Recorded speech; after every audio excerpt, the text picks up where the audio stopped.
Hello friends, welcome to our channel. இன்றைக்கி நம்ம ஒரு சூப்பரான வேலையை பற்றின தகவல் தான் பார்க்க போகிறோம். அதாவது தமிழக பல்கலைக்கழகத்தில் உங்களுக்கான வேலையை அறிவிச்சிருக்காங்க. இப்போ அந்த வேலைக்கு யார் யாரெல்லாம் அப்ளை பண்ணலாம், இது தேவையான எலிஜிபிலிட்டி என்ன, இதை பற்றின மொத்த இன்ஃபர்மேஷன் தான் இந்த வீடியோ பார்க்க போகிறோம். இந்த வீடியோ ஸ்கிப் பண்ணாமல் ஃபுல்லாக பாருங்கள். அது மட்டும் அல்ல, இந்த வீடியோ நிறைய பேருக்கு ஷேர் பண்ணுங்கள். ஓகே, அதாவது சென்ட்ரல் யூனிவர்சிட்டி ஆஃப் தமிழ்நாடு இருக்குது பாருங்கள், திருவாரூர். அங்கேருந்து உங்களுக்கான வேலையை அறிவிச்சிருக்காங்க. நான் டீச்சிங்கான போஸ்ட்டும் கொடுத்துருக்காங்க, டீச்சிங்கான போஸ்ட்டும் கொடுத்துருக்காங்க. அதை பற்றி பார்க்கலாம். ஓகே, ஸோ ஃபஸ்ட்டு பார்த்தா இன்ஃபர்மேஷன் சயின்டிஸ்ட் கேட்டிருக்காங்க, அசிஸ்டன்ட் லைப்ரரியன் கேட்டிருக்காங்க, லோவர் டிவிஷன் கிளர்க் கேட்டிருக்காங்க, மல்டி டாஸ்கிங் ஸ்டாஃப் கேட்டிருக்காங்க, லைப்ரரி அட்டண்டன்ட் கேட்டிருக்காங்க, லேப் அட்டண்டன்ட் கேட்டிருக்காங்க, ஹாஸ்டல் அட்டண்டன்ட். டோட்டலாக 14 வேக்கன்சி உங்களுக்காக கொடுத்துருக்காங்க. நெக்ஸ்ட் பார்த்தா இன்டர்னல் ஆடிட் ஆஃபீஸர் கேட்டிருக்காங்க, ஒரு வேக்கன்சி. அதையும் செக் பண்ணி பார்த்துக்கோங்க. நெக்ஸ்ட்டு ஒவ்வொரு பதவிக்கான எலிஜிபிலிட்டி க்ரைட்டீரியா கொடுத்துருக்காங்க பாருங்கள். இன்ஃபர்மேஷன் சயின்டிஸ்ட்டை பொறுத்த வரைக்கும் 40 வயசுக்குள்ளே இருக்கவங்க அப்ளை பண்ணலாம். எம்இ எம்டெக்கில் கம்ப்யூட்டர் சயின்ஸ் முடித்தவங்க, இன்ஃபர்மேஷன் டெக்னாலஜி முடித்தவங்க அல்லது அதுக்கு ஈக்குவலண்ட்டாக முடிச்சிருக்கவங்க அப்ளை பண்ணிக்கோங்க ஃபஸ்ட் கிளாஸில். அல்லது பிஇ பிடெக்கில் பார்த்தா கம்ப்யூட்டர் சயின்ஸ் முடித்தவங்க, ஐடி முடித்தவங்க அப்ளை பண்ணலாம். அல்லது பார்த்தா மாஸ்டரில் கம்ப்யூட்டர் அப்ளிகேஷன் எம்சிஏ முடிச்சிருக்காங்க பாருங்கள், அவங்க அப்ளை பண்ணலாம் அப்படின்றத கொடுத்துருக்காங்க. செக் பண்ணி பார்த்துக்கோங்க. நெக்ஸ்ட்டு அசிஸ்டன்ட் லைப்ரரியன் கேட்டிருக்காங்க, குரூப் ஏக்கான பதவிகள். 40 வயசுக்குள்ளே இருக்கவங்க அப்ளை பண்ணலாம். மாஸ்டர் டிகிரியில் லைப்ரரி சயின்ஸ் முடித்தவங்க, இன்ஃபர்மேஷன் சயின்ஸ் முடித்தவங்க, டாக்குமெண்டேஷன் சயின்ஸ் முடித்தவங்க அப்ளை பண்ணலாம் அப்படின்றத கொடுத்துருக்காங்க. ஸோ நெக்ஸ்ட் பார்த்தா அது மட்டும் இல்லாமல் நெட்டு அந்த யூஜிசி சிஎஸ்ஏஆர் நடத்துகிற எக்ஸாமில் பாஸ் பண்ணியிருக்கணும் அப்படின்றத மென்ஷன் பண்ணியிருக்காங்க, நோட் பண்ணிக்கோங்க. நெக்ஸ்ட்டு லோவர் டிவிஷன் கிளர்க் கேட்டிருக்காங்க, குரூப் சிக்கான பதவி. 32 வயசுக்குள்ளே இருக்கவங்க அப்ளை பண்ணலாம். எனி டிகிரி முடித்தவங்க அப்ளை பண்ணிக்கோங்க. டைப்பிங் கேட்டிருக்காங்க இங்கிலீஷில், அதையும் நோட் பண்ணிக்கோங்க. நெக்ஸ்ட்டு மல்டி டாஸ்கிங் ஸ்டாஃப் கேட்டிருக்காங்க, 10th பாஸ் பண்ணோம் அல்லது ஐடியும் பாஸ் பண்ணவங்க அப்ளை பண்ணிக்கோங்க. லைப்ரரி அட்டண்டன்ட் கேட்டிருக்காங்க, குரூப் சிக்கான பதவிகள். 32 வயசுக்குள்ளே இருக்கவங்க அப்ளை பண்ணிக்கோங்க. 10th 12th பாஸ் பண்ணிவிட்டு லைப்ரரி சயின்ஸ்க்கான சர்டிஃபிகேட் முடிச்சிருக்கீங்க அப்படின்னா அப்ளை பண்ணிக்கோங்க. லைப்ரரி அட்டண்டன்ட் கேட்டிருக்காங்க, 10th 12th பாஸ் பண்ணிக்கோங்க. கூடவே பார்த்தா நீங்கள் அல்லது சம்மந்தப்பட்ட சயின்ஸ் டிகிரி கோர்ஸ் முடிச்சிருக்கீங்க அப்படின்னா அப்ளை பண்ணி 12th சயின்ஸ் சப்ஜெக்ட் முடித்தவங்க அப்ளை பண்ணலாம்.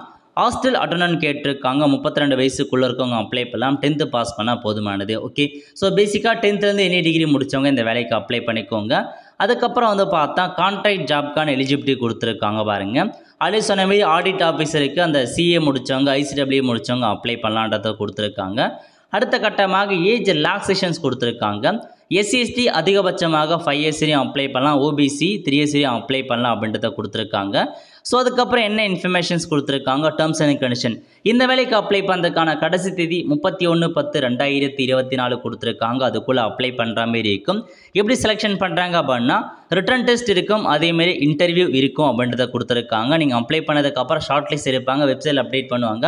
அதுக்கப்புறம் உங்களுக்கான ரிட்டன் டெஸ்ட் மற்றும் இன்டர்வியூ இருக்க போது அதை பேஸ் பண்ணி தான் செலெக்ஷன்ஸ் பண்ணுறதா சொல்லியிருக்காங்க. ஸோ நெக்ஸ்ட்டு அப்படியே கீழே வந்தீங்க அப்படின்னா மற்ற இன்ஃபர்மேஷன்ஸ் பற்றி கொடுத்துருக்காங்க பாருங்கள். எப்படி அப்ளை பண்ணுறது அதுக்கான இன்ஃபர்மேஷன்ஸ்லாம் கொடுத்துருக்காங்க. ஸோ அப்ளிகேஷன் ஃபார்ம் கொடுத்துருக்காங்க. அப்ளிகேஷன் ஃபார்மை ஃபில் பண்ணி கேட்டிருக்க இன்ஃபர்மேஷன்லாம் ஃபில் பண்ணிட்டு அட்ரஸ் கொடுத்துருக்காங்க பாருங்கள். இந்த அட்ரஸுக்கு அப்ளிகேஷன் ஃபார்மை சென்ட் பண்ணுற மாதிரி இருக்கும். கடைசி தேதி 31/10/2024. இந்த வேலைக்கு அப்ளை பண்ணுறதுக்கு ஃபீஸ் பேமெண்ட் பண்ணுற மாதிரி இருக்கும். General category, OBC, economical weaker section 750 ரூபா பேமெண்ட் பண்ணுற மாதிரி இருக்கும். எஸ்சிஎஸ்டிக்கு பார்த்தா ஃபீஸ் கிடையாது, ஃப்ரீயாகவே நீங்கள் அப்ளை பண்ணலாம். ஓகே, ஸோ இதான் மொத்த இன்ஃபர்மேஷன்ஸாக கொடுத்துருக்காங்க. அப்ளிகேஷன் ஃபார்முக்கான லிங்க்கை நான் டிஸ்கிரிப்ஷன் கொடுத்துறேன். இதுதான் நான் டீச்சிங்க்கான வேக்கன்சி அறிவிச்சிருக்காங்க. இப்போ நம்ம டீச்சிங்க்கான வேக்கன்சி பற்றி பார்க்கலாம். ஓகே, சேம் அதே மாதிரி தான் சென்ட்ரல் யூனிவர்சிட்டிலேருந்து டீச்சிங்க்கான வேக்கன்சி கொடுத்துருக்காங்க பாருங்கள். எந்த மாதிரி டிபார்ட்மெண்ட்லேருந்து கேட்டிருக்காங்கன்னா applied psychology, computer science, economics, அதுக்கப்புறம் இல்லாமல் public health, geography, geology, history, horticulture, law, material science, music, social work, tourism மற்றும் ஹாஸ்பிட்டாலிட்டி மேனேஜ்மெண்ட், ஃபிசிக்கல் எஜுகேஷன் மற்றும் ஸ்போர்ட்ஸ். மொத்தமாக 23 வேக்கன்சி கொடுத்துருக்காங்க. So 23 vacancy. இதுக்கான அப்ளை பண்ணுறதுக்கான கடைசி தேதி 31/10/2024. அதுக்குள்ளே அப்ளை பண்ணுற மாதிரி இருக்கும். ஸோ அப்ளை பண்ணுறவங்க அப்ளை பண்ணிக்கோங்க. ஸோ யார் அப்ளை பண்ணலாம் அப்படின்னா நீங்கள் பார்த்தா மாஸ்டர் டிகிரியில் சம்மந்தப்பட்ட இதில் முடிச்சுட்டு அந்த சம்மந்தப்பட்ட சப்ஜெக்ட் முடிச்சுட்டு ஸோ நெட்டு ஸ்லெட் எக்ஸாம்லாம் பாஸ் பண்ணியிருக்கீங்க அப்படின்னா நீங்கள் அப்ளை பண்ணலாம் அப்படின்றத சொல்லியிருக்காங்க. ஸோ டிசரபிள் குவாலிஃபிகேஷன்லாம் கொடுத்துருக்காங்க பாருங்கள். யார் யாருக்கு என்ன குவாலிஃபிகேஷன் செக் பண்ணி பார்த்துக்கோங்க. ஸோ கண்டிப்பாக அந்த ப்ரொஃபஸருக்கான வேலையை இப்போ பொறுத்த வரைக்கும் பிஹெச்டி முடிச்சிருந்தால் போதுமானது. அல்லது வந்து பார்த்தா அந்த டிகிரி முடிச்சுட்டு இன்ஃபர்மேஷன் முடிச்சிருக்காம நீங்கள் செக் பண்ணி பார்த்துக்கோங்க. எல்லா இன்ஃபர்மேஷன்ஸுமே தெளிவாக வந்து கொடுத்துருக்காங்க. ஸோ டீச்சிங் ஜாப் அப்ளை பண்ணுறவங்க நோட்டிஃபிகேஷன் ரெஃபர் பண்ணிவிட்டு அப்ளை வந்து பண்ண பாருங்கள். டீச்சிங் மற்றும் நான் டீச்சிங் ரெண்டுத்துக்கு உண்டான வேகன்சியுமே வேலையுமே அறிவிச்சிருக்காங்க. விருப்பம் இருக்கவங்க அப்ளை பண்ண பாருங்கள். மத்திய அரசோட நல்ல ஜாப் ஆப்ஜெக்ட்னே வந்து சொல்லலாம். ஆல் ஃப்ரெண்ட்ஸ், கண்டிப்பாக இந்த வீடியோ பிடிச்சா லைக் பண்ணுங்கள். அது மட்டும் அல்ல, இந்த வீடியோ நிறைய பேருக்கு ஷேர் பண்ணுங்கள். அடுத்த ஒரு நிலையில் சந்திப்போம். நன்றி, வணக்கம்.